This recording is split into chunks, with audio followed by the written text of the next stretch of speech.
Why is Keir Starmer's announcement that he and the Labour government are planning to bring BlackRock into UK infrastructure such a cause for concern? Well, first of all, let's understand what private equity firms, PE firms like BlackRock do and how they operate. And let's think then about how that would affect infrastructure.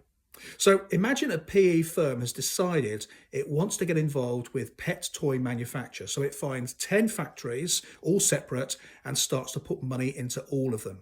Now, because it's put money in, it now gains a degree of control over those businesses. This, of course, is something that our socialist governments will never understand. They have less than zero concept of actual business. But bear with me for the moment. So what happens is the PE firm starts to say, well, we need to drive down costs. We've got 10 individual HR departments. We'll get rid of 8 or 9 of them. One of them will be in charge of the whole group.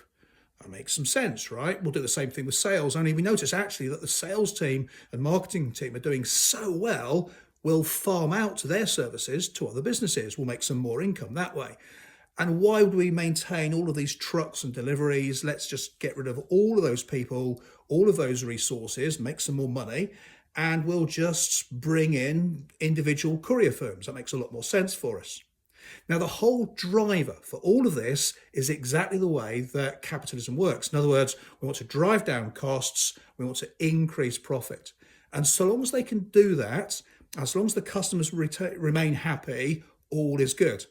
But of course, over time, what tends to happen, because the sole driver for this is that maximization of profit, maybe they start to make mistakes. So maybe the products that go out aren't quite as good, maybe deliveries aren't as often, maybe the customer service takes a bit of a hit.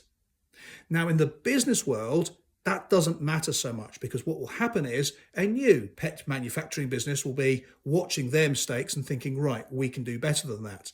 And that's the natural flow and development of a capitalist structure, a series of businesses. But we're talking about infrastructure here. We're talking about people and lives. And the problem is, when you put a wholly commercially driven enterprise in charge of something that required by all of us, you end up with exactly what we've got in the trains and the energy firms and the water firms here in the UK.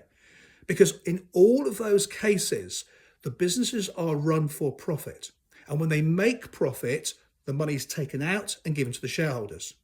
But when they lose money, when they run the risk of going under, because they're infrastructure projects, the government can't allow them to fail. So the government puts money in, our money. In other words, they cannot lose. It's a proper license to print money. If they sell, they do well, they take money out. If they fail, if they lose, we put money in and they can still take that money out. That is why